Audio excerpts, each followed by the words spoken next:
पढ़ना है वो मानव विकास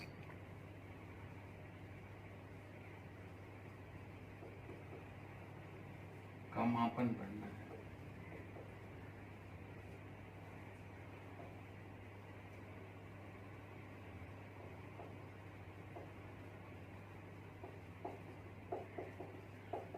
मेजरिंग ऑफ ह्यूमन डेवलपमेंट।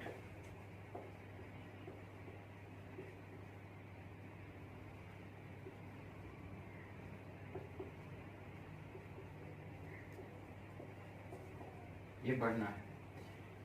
आज जो ये टॉपिक है ना वो इस चैप्टर का सबसे इम्पोर्टेंट सब टॉपिक है। इससे पहले मैं इसका जो आज पढ़ना है वो एक्चुअली एसडीआई पढ़ना है। एसडीआई क्या है? तो ह्यूमन डेवलपमेंट इंडेक्स है।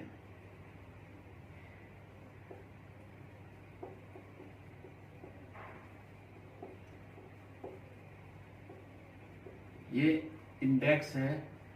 ये इंडेक्स की बात पहले भी हो चुकी है कि 1990 से ये शुरू हुआ है जारी करना। कौन जारी करना शुरू किया था? इसको जारी करना शुरू किया था यूएनडीपी ने, यूनाइटेड नेशन डेवलपमेंट प्रोग्राम ने। तो संयुक्त राष्ट्र विकास कार्यक्रम ने ये शुरू किया 1990 से। ये है क्या? यूएन का क्या काम है? एक तो ये है, आप पॉलिटिकल साइंस है जो फर्स्ट ही है, समकालीन विश्व राजनीति। उसमें चैप्टर नंबर 6 में आपने पढ़ा होगा या आगे पढ़ोगे अंतर्राष्ट्रीय संगठन। तो अंतर्राष्ट्रीय संगठन में आप संयुक्त राष्ट्र संघ पढ़ोगे। तो संयुक्त राष्ट्र संघ की एक क्या है? एक सहायक एजेंसी है, ये समझ लो आप। ये इसकी जो स्थापना हुई थी वो 22 नवंबर 1965 को हुई थी। ठीक है। इसका क्या काम है? इसका काम है जो विश्व में वैश्विक स्तर पे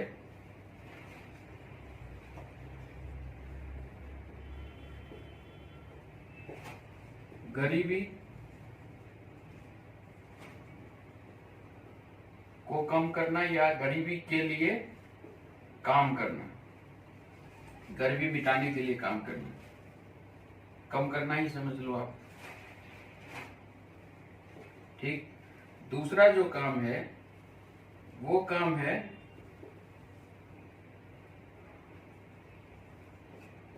प्रजातांत्रिक सुशासन की बात ये करता है। ठीक है। गरीबी को कम करने के लिए क्या करना? आधारभूत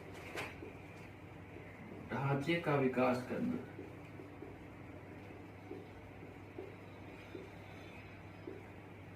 ठीक है।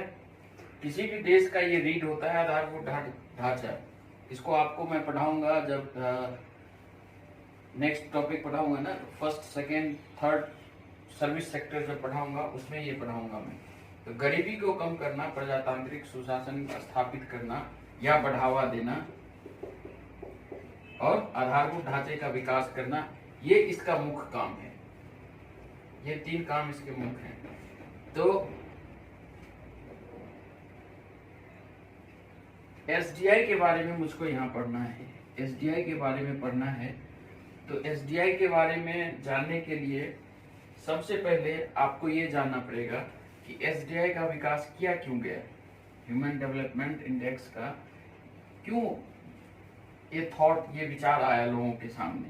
क्योंकि पहले हमने देखा था कि विकास और वृद्धि में अंतर बताया गया।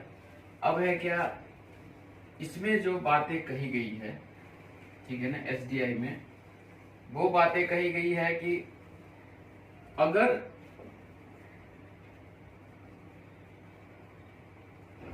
किसी देश का विकास देखना हो तो कैसे देखेंगे? कोई देश विकास कर रहा है कैसे देखेंगे? तो वहां के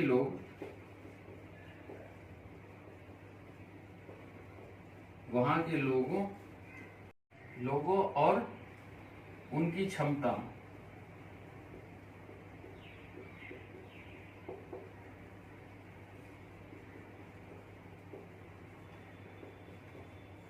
यानी किसी देश का विकास देखना हो तो एक देश से दूसरे देश के लोगों और उनकी क्षमताओं की तुलना करेंगे और ना कि किसकी, आय की। ये बात, ये कंसेप्ट है, ये कंसेप्ट ही, इस कंसेप्ट से ही बाहर आया है एसडीआई का इंडेक्स, कि अगर किसी दो देशों की तुलना करना हो कि दो देशों में विकास की प्रक्रिया क्या है, तो वहां के लोगों और उनकी क्षमताओं की हम तुलना करेंगे, इसके कंसेप्ट में। दूसरी बात क्या है कि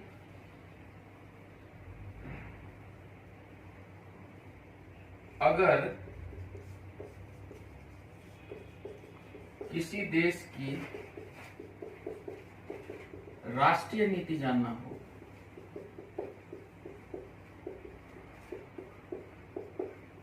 क्या मतलब, अगर ये हमने इंडेक्स बना दिया, किसी देश की राष्ट्रीय नीति जाना हो, उस देश में, किसी देश में कि वहां की नीति कैसी है, पीपल ओरिएंटेड है या नहीं है, लोगों के लिए है या नहीं, ये जानने के लिए एक आधार है। जितना ह्यूमन एसडीआई का जो मूल्य होगा, जो वैल्यू होगा, वो किसी देश के लिए क्या होगा, विकास का मूल्य होगा, है ना। उसके लिए क्या है, यानी ये कब होगा विकास लोगों का, जब उस देश की राष्ट्रीय नीति पीपुल के लिए ही बना हो और उन्हीं की भलाई के लिए काम करता हो, अच्छा मतलब सुशासन की बात हो, ये बात इसमें कंसेप्ट है। ठीक, अब जो देखना है वो देखना है आपको मानव विकास का मापन। ठीक है, अब इसमें जो देखना है आपको, ये है मानव विकास सूचकांक। ये है क्या, मानव विकास सूचकांक क्या है, तो मानव के विकास के जो आयाम हैं,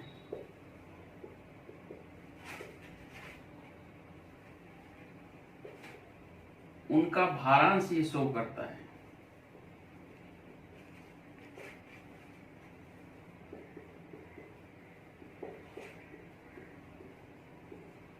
ठीक है, यानी ये जो आयाम है उनका भारांश, तो मानव विकास के हमने जो अभी तक आयाम पढ़ा है वो 3 आयाम पढ़ा है। ठीक है, क्या, स्वास्थ्य, शिक्षा और संसाधन की उपलब्धता।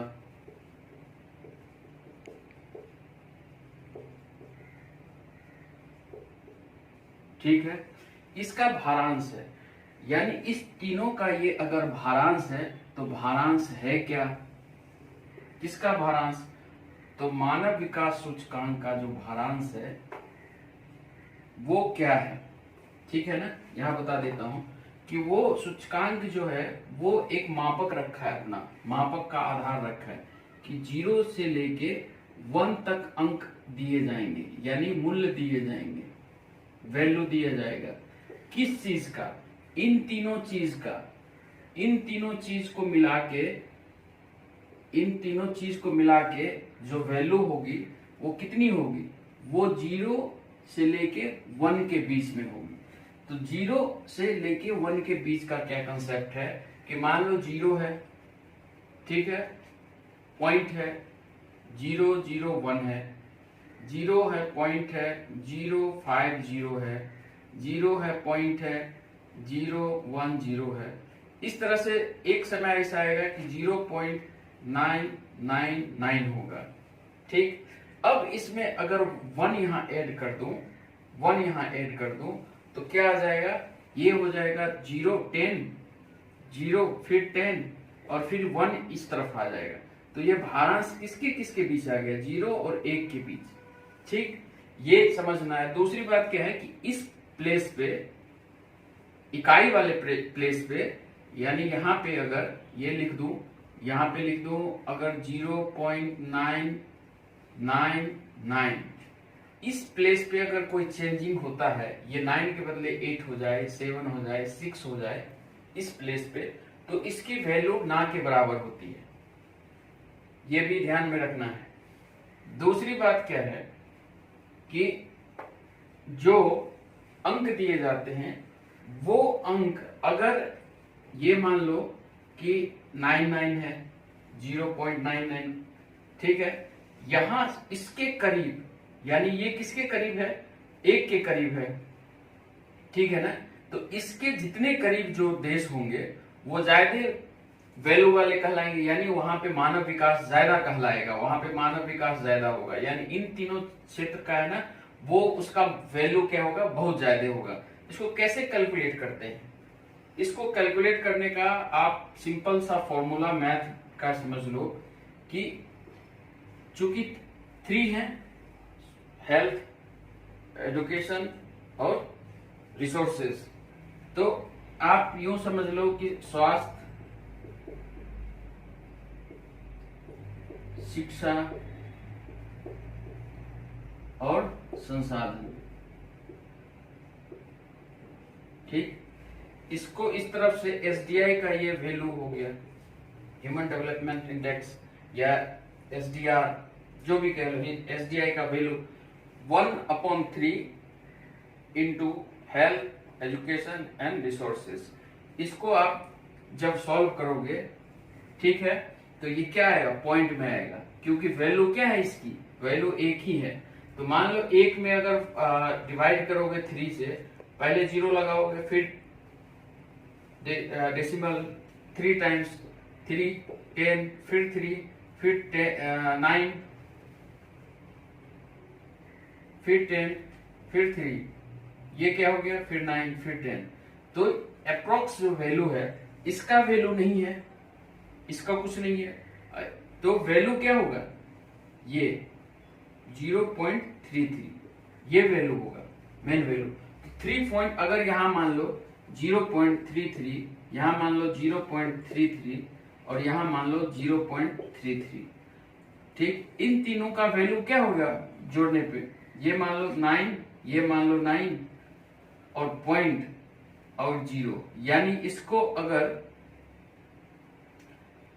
99 किसके करीब, 1 के करीब है, तो लगभग क्या हो गया, 1 हो गया, ये 1 हो गया, ठीक है।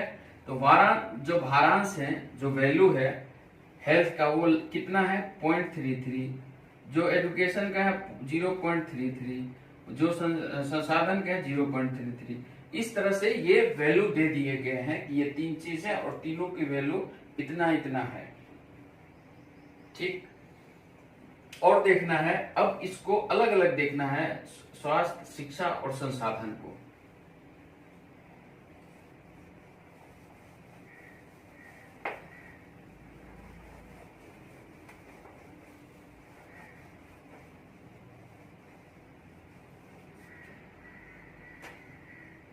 स्वास्थ्य देखना है,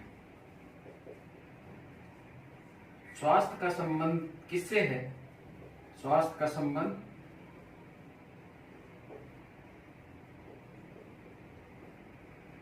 जीवन प्रत्याशा से, ठीक है ना, लाइफ एक्सपेक्टेंसी,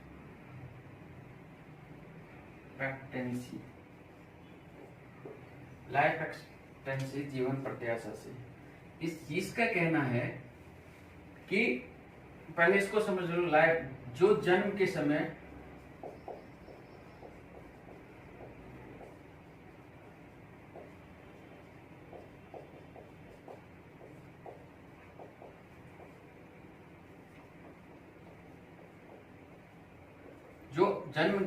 अनुमानित जो उम्र होती है ना, आयु, उससे संबंध है। कैसे, मान लो जन्म के समय ये अनुमान लगा लिया गया कि कोई इंसान 40 साल जिएगा, कोई 60 साल जिएगा, 80 साल जिएगा, उससे संबंध है ये अनुमान किस पे लगाया जाता है, ये स्वास्थ्य पे लगाया जाता है अनुमान। ये कैसे, तो ये ऐसे कि अगर किसी देश का स्वास्थ्य सेक्टर बहुत बेहतर हो तो स्वाभाविक रूप से है कि वहां के लोग स्वस्थ होंगे, ठीक है ना। किसी देश का स्वास्थ्य सेक्टर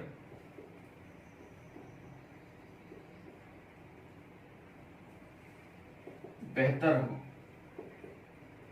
हो तो वहां के निवासी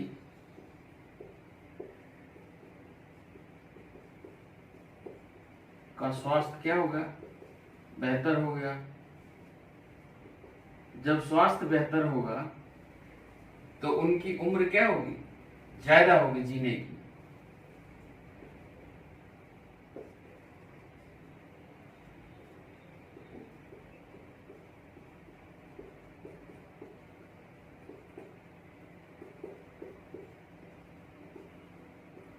जैसे जापान देख लो, जापान के लोग कितने साल जीते हैं, 84.3 वर्ष लगभग। ठीक है, हांगकांग ये देख लो 84.67 वर्ष लगभग। एक डाटा है WHO का, अभी बहुत लाइमलाइट में है WHO, वर्ल्ड हेल्थ ऑर्गेनाइजेशन, विश्व स्वास्थ्य संगठन, है ना। तो विश्व स्वास्थ्य संगठन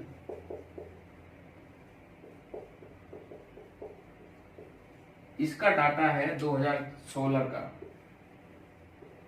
इसमें कह रहा है कि जो एवरेज जीने की उम्र है ना पूरे वर्ल्ड में, वो कितनी है, 17 ईयर। ठीक, और मैं भारत की बात कर देता हूं यहीं पे।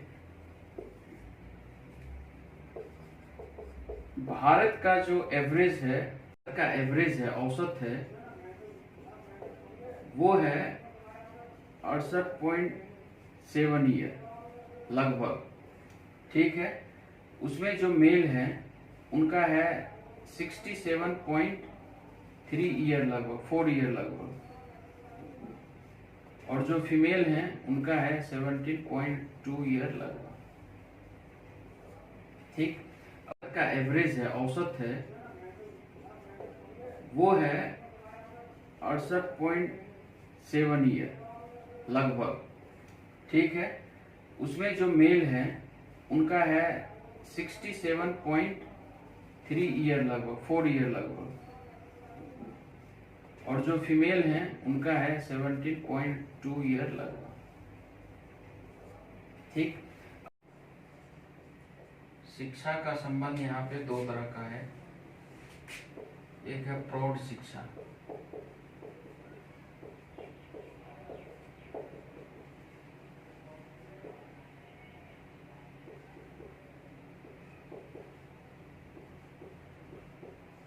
एडल्ट लिटरेसी की बात है, और है एक सकल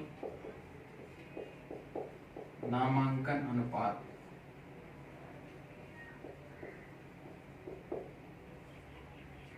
है ना, क्रॉस एनरोलमेंट रेशियो की बात की गई है। इस दोनों में क्या अंतर है? प्रौढ़ शिक्षा का संबंध जो आप देखोगे तो 25 वर्षों से ज्यादा वाले लोगों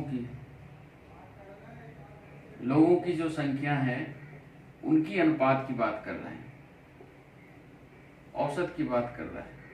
ठीक है ना, कि 25 वर्षों से ज्यादा वाले जो लोग हैं उनकी औसत की बात करता है, वो प्रौढ़ शिक्षा में आता है। सकल नामांकन अनुपात जो है वो है 5 ईयर से लेके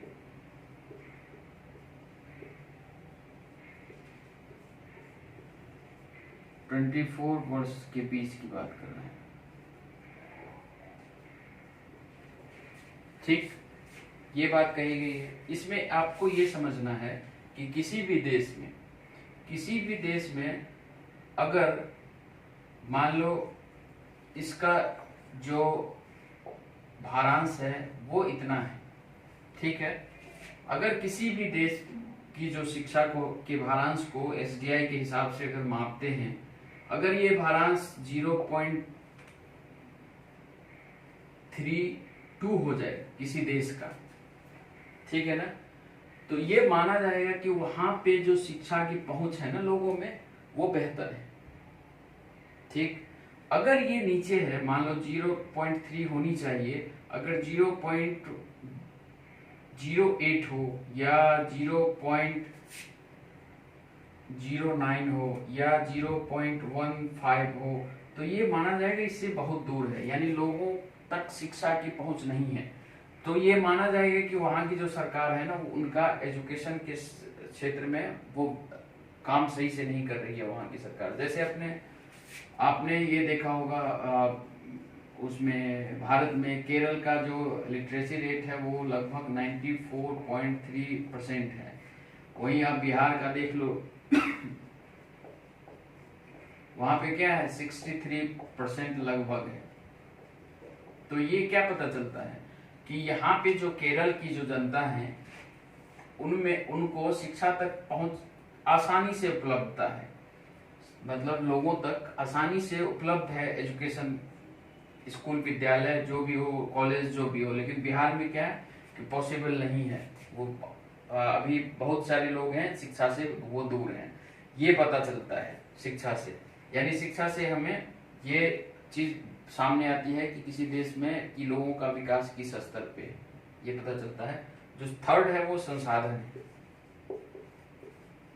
यहाँ पे आपको समझना है कि संसाधन जो है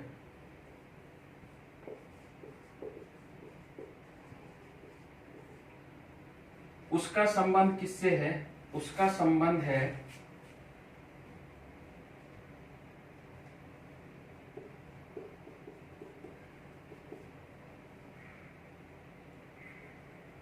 ये समझ लो, जीवन जीने का स्तर। ठीक है, जो संसाधन का ये थर्ड है ना, थर्ड है, ये सेकंड है, तो थर्ड है संसाधन। तो जीवन जीने का स्तर से, तो जीवन जीने का स्तर कैसा, कब अच्छा होगा, कब बेहतर होगा, तो इसको मान लिया गया कि अमेरिकी डॉलर के हिसाब से तुलना की गई है।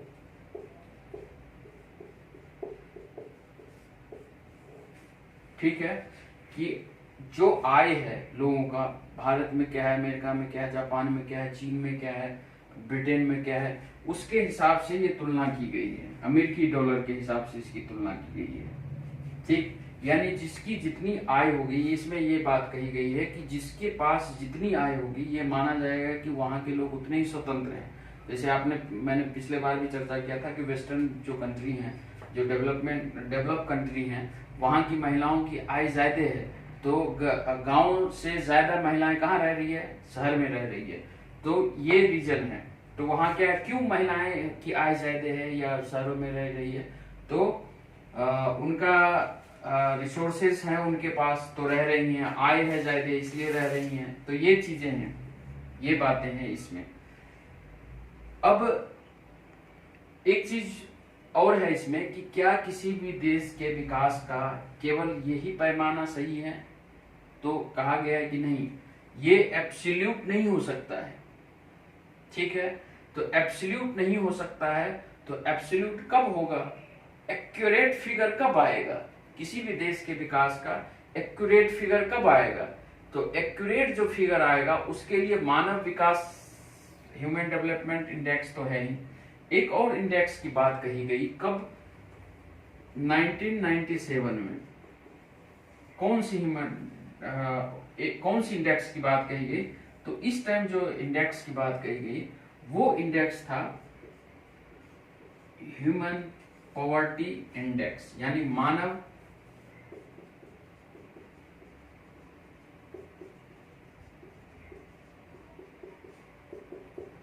इंडेक्स,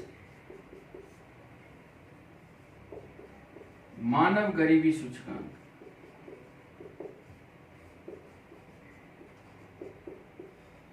और ये कहा गया कि इस इंडेक्स को और मानव विकास सूचकांक या ह्यूमन डेवलपमेंट इंडेक्स को, दोनों को अगर आप एक साथ ले आएंगे तब जाके किसी भी देश का मानव विकास का एक्चुअल फिगर वो सामने आएगा। तो मैं ये समझाता हूं कि ह्यूमन पॉवर्टी इंडेक्स है क्या, इसको हम कैसे कैलकुलेट करते हैं।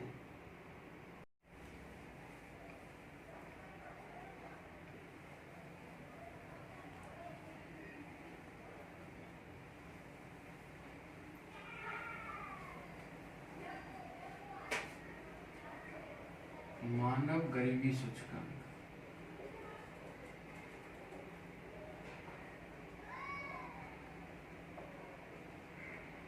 इसकी जरूरत क्यों हुई? तो जो मानव विकास सूचकांक है ना, वो वितरण को नहीं दिखाता है।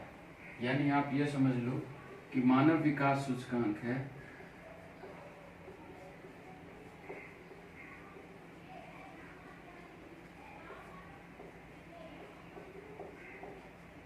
वितरण को नहीं दिखाता है।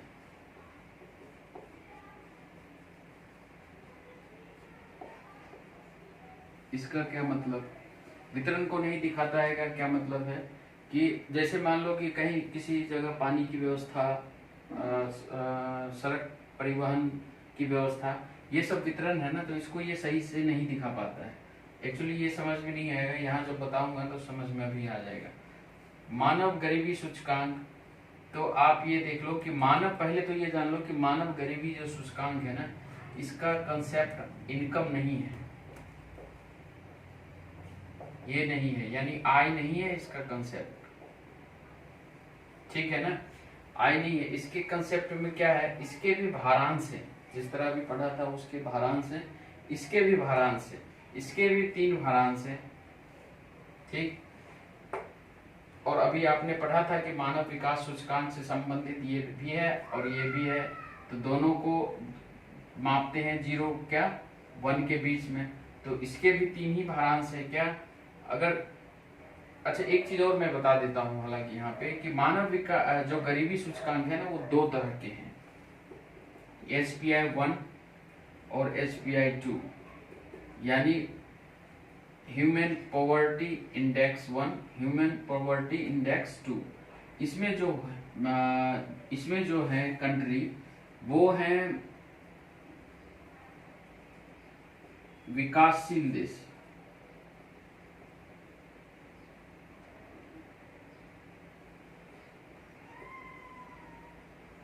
विकासशील देश है। इसमें जो है वो विकसित देश है। ठीक, विकसित देश मतलब OECD जो कंट्री हैं, वो देश आते हैं। वो जो सदस्य हैं उसमें वो 35 सदस्य हैं, उनकी बात ये कही गई है। ठीक है ना, इसका फुल फॉर्म लिख देता हूँ, ऑर्गेनाइजेशन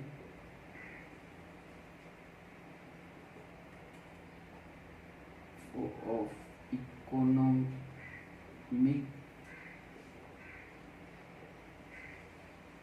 कोऑपरेशन एंड डेवलपमेंट। ठीक है ना, इसके जो कंट्री मेंबर कंट्री है वो 35 है, विकसित कंट्री कहलाते हैं ये मोस्टली। तो इसमें आप जो HPI 1 का माप है वो दिखा रहा हूं, वो है कि जो लाइफ एक्सपेक्टेंसी है ना, वो 40 ईयर होनी चाहिए।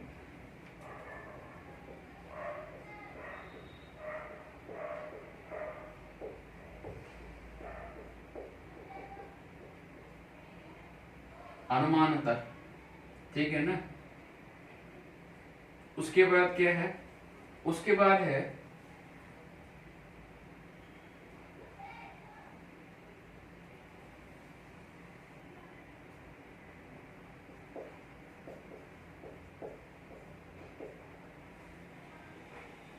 और तीसरा क्या है,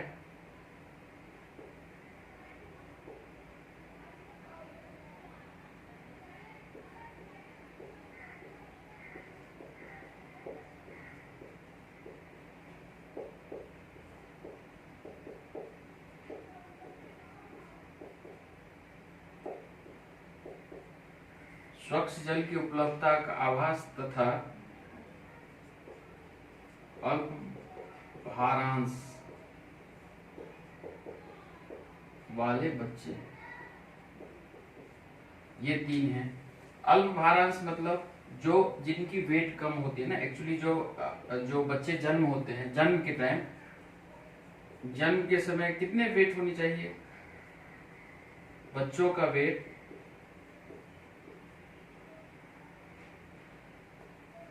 वजन लगभग 5 पाउंड तो होनी चाहिए, है ना। तो इस पाउंड से जो नीचे होते हैं ना, उनकी बात ये कही गई है। तो ये भी आपको कितने 0.33, शिक्षा 0.33 और 0.33, ये तीनों के भारांश हो गए। उसी तरह से इसके आप देखोगे STI2 यानी OECD वाले कंट्री जो 35 में, उसके भी हैं। उसके 40 की जगह क्या है, 60 आयु तक नहीं।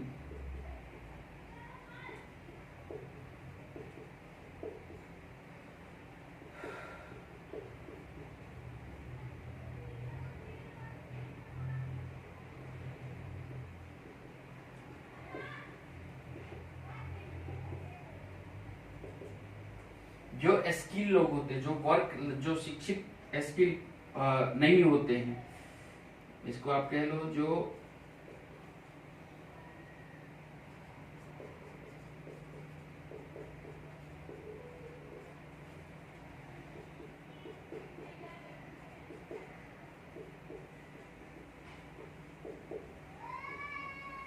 ठीक है, फर्स्ट हो गया, ये सेकेंड हो गया। अब हम देखेंगे थर्ड जो है वो है कि इनकम पॉवर्टी लाइन, मतलब आय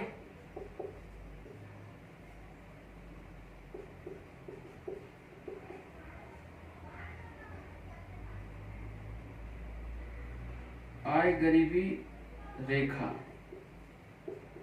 कहने का मतलब यह है कि जो टोटल जनसंख्या है ना, उसके टोटल जनसंख्या किसी देश की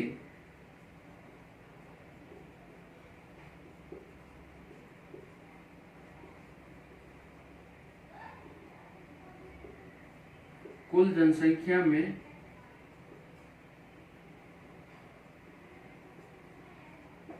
जितने लोग गरीबी रेखा से नीचे हैं,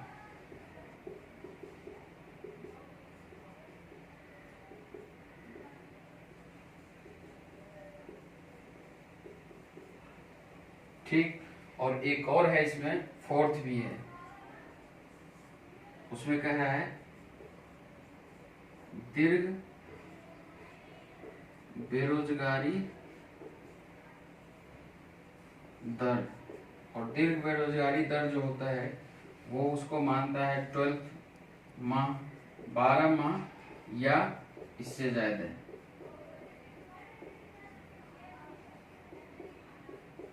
तो ये 4 चीज है इसमें जो OECD वाले हैं। तो मानव गरीबी सूचकांक के ये हैं आधार, ठीक। और ये कंसेप्ट है, इनको जब मानव विकास सूचकांक के साथ मिलाते हैं तब जाके किसी देश के मानव विकास का एक्चुअल फिगर बाहर निकल के आता है, ठीक।